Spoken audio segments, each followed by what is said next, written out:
Alright, so we did a trail run Saturday. I had 11 vehicles show up. Before that, I had to prep the truck here. I had to do some slight adjustments on the bump stops because I got new struts installed. I want to make sure that the suspension bottoms on the bump stops before the struts. It was a tight fit, and because of the lift kit, and yeah, this lift kit did not come with bump stop extension, so I had to come up with my own. So in this video here, I'm just tightening them up. They've got so much compression to them, and I think I had a little too much compression.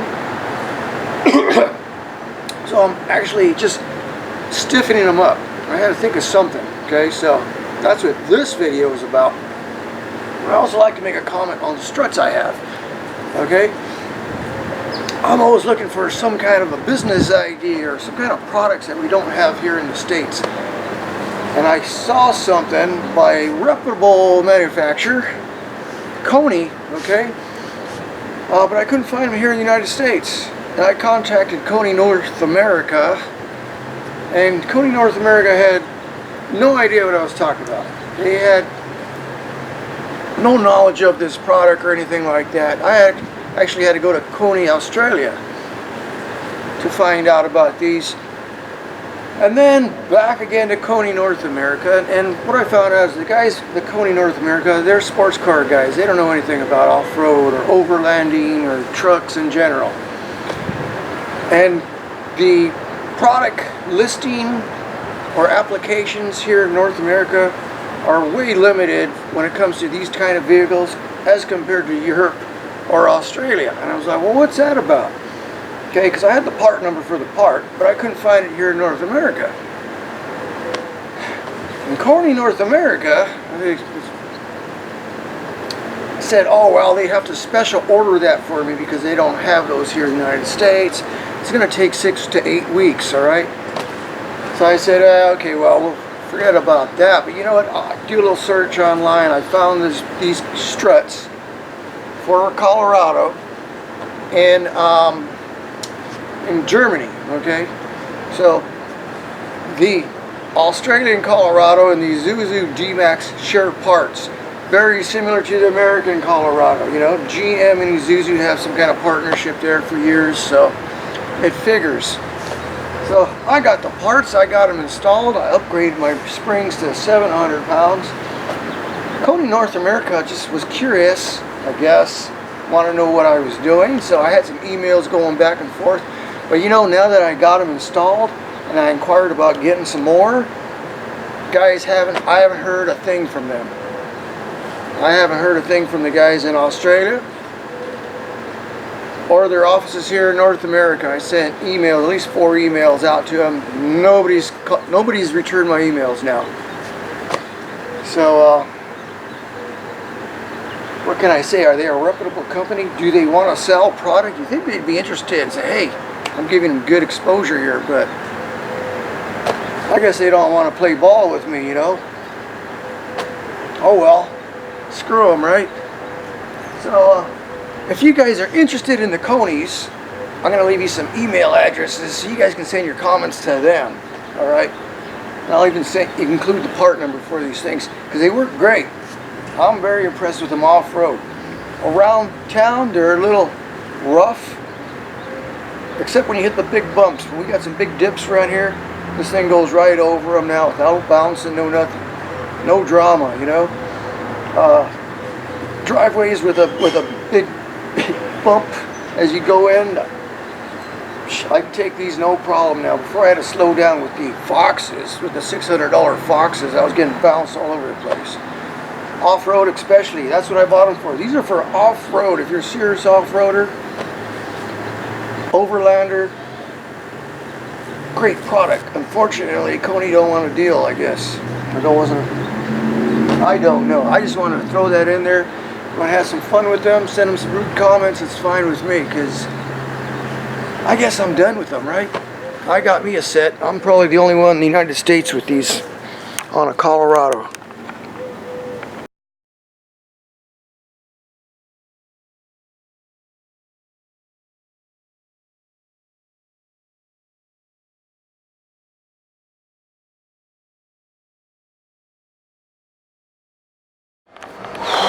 Hey guys, it is Thursday, yeah, and doing a little adjustment to the bump stops on this truck. In case you didn't know, I'm running the long travel struts, which are an inch longer, and I was testing the fit on these when I installed them. That on compression, in other words, when it goes all the way up, it's very tight. It's very tight. So I'm running a rough country lift and custom bump stops here. So I want to adjust these. Okay, I went off-roading last weekend, and you can barely see they go about an inch compression. So compression-wise, I'm talking squish, you know. If you look at the factory bump stops on here, they're just like little rubber pads. So how much do you think those compress?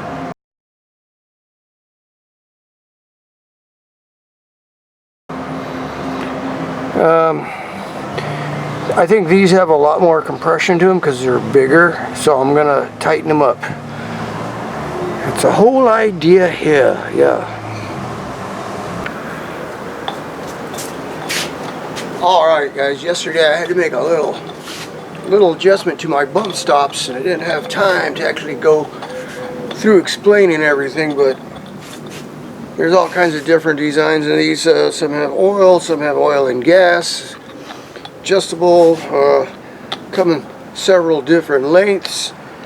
So these fit in a standard 2-inch tube holder, I guess you would call it, that's welded onto the frame. Got that done. But these are not gas, or they're not oil, they are urethane. They have these urethane bumpers in them, see that? Cellular foam urethane. So they got a little bit of squish to them. They actually come in two different hardnesses. Durometer they call it.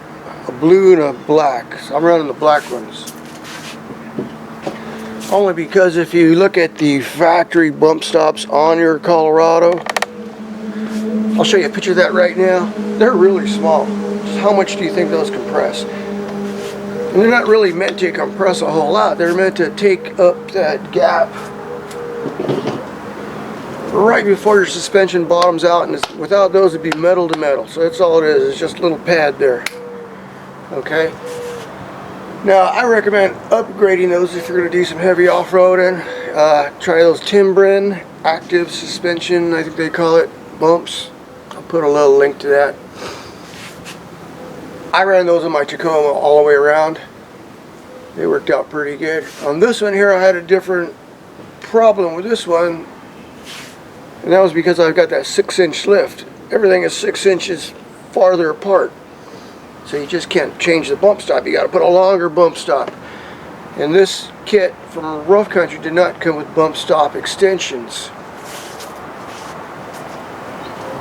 So I found I could use these because they're long enough. That's why they're so long. I had to reach from the original bump stop all the way down to the new location of the control arm. So they come in different sizes. So this is kind of like a hit and miss thing because you know, I'm no expert on this stuff, but I assume these compress a certain amount. How much? I don't know.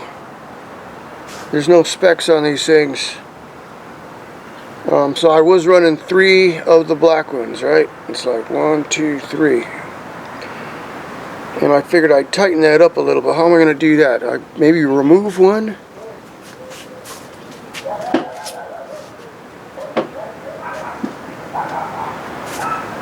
And just run 2. So like, okay, let's run 2 in there and see how that works. I don't need all this compression right here. It's only compressing that much at this time.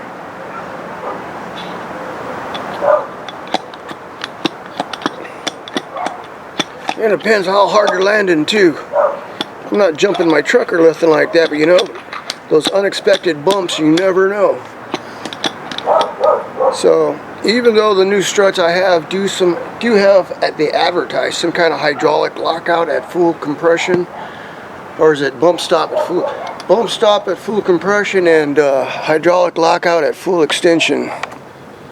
How does that work? I have no idea. Can't find any information on that, exactly how it works, but we'll just take their word for it, right? They're in. And like I said, the manufacturer's reps are not returning my emails, so take that, right?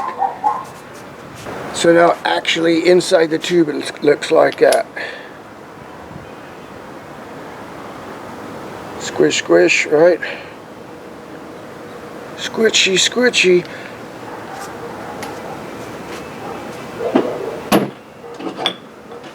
Like I said, the factory bump stops are only like that thick, so I don't need all that compression. What I'm trying to eliminate is the hard bottoming with the suspension comes to its stop. You don't want the struts stopping, topping out, bottoming out, metal to metal. It's the only thing you're trying to do with these things, okay? Hopefully the suspension now will be able to take up most of the bumps. I got the 700-pound springs. I've got the heavy-duty Koni heavy track raids. I'm the only one in the USA running those, so you've seen it here first.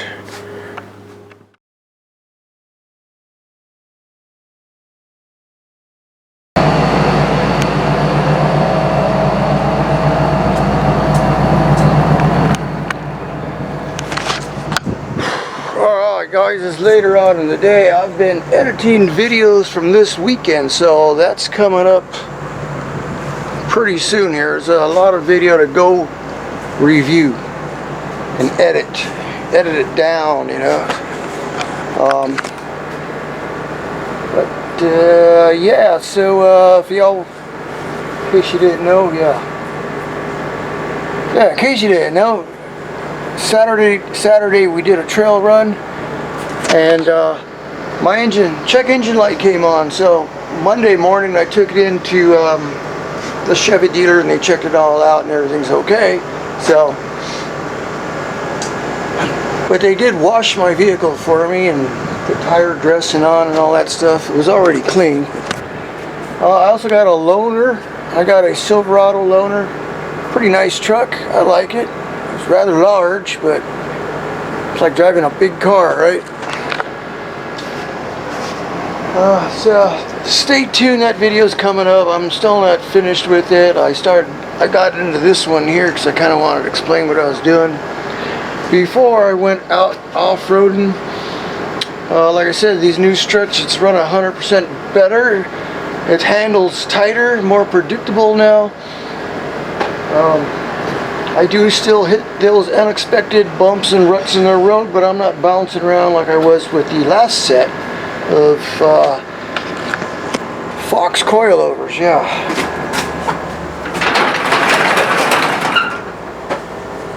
And again, yeah. So that's what's going on there. So if you like these videos, you want to see more, you can help contribute to these videos, to this channel, like, subscribe. And also I do take donation over at gogetfunding.com. It's called Project Root Dog. Minimum donation is like $5. It's cheaper than going out to see a movie, right? But all that helps because I don't get any sponsorship from nobody on anything here. I've done tire reviews, bumper reviews. I've had dealings with ARB and Terrain Tamer, Koni, and KC lights, and heck, none of these people give me anything. I gotta pay retail for all this stuff. Be nice if they sent me, you know, something at a discount at least, you know. Nothing. Shit, all I got from one company was a calendar and a sticker, yeah. Great big decal so I could put on my truck, yeah. Yeah, so when I had my Tacoma, I inquired about some parts from these guys. These guys specialize in aftermarket Colorado Toyota, aftermarket Toyota parts, right? So I inquired to them about that, and they sent me a bunch of stickers and a calendar and all that stuff. I go, cool. But as far as getting parts, good luck. They sent me to a retailer. I go, heck, I don't want to deal with a retailer. They would not send me any parts. I told them, hey, I'm going to pay for them. Put them in a box, ship them to me. Oh no, they sent me to some rep here in the United States. Somebody I've never heard of, so screw that, right? So stay tuned. I've got a video coming up of the trail run. I'm just not finished with it yet, so hang in there.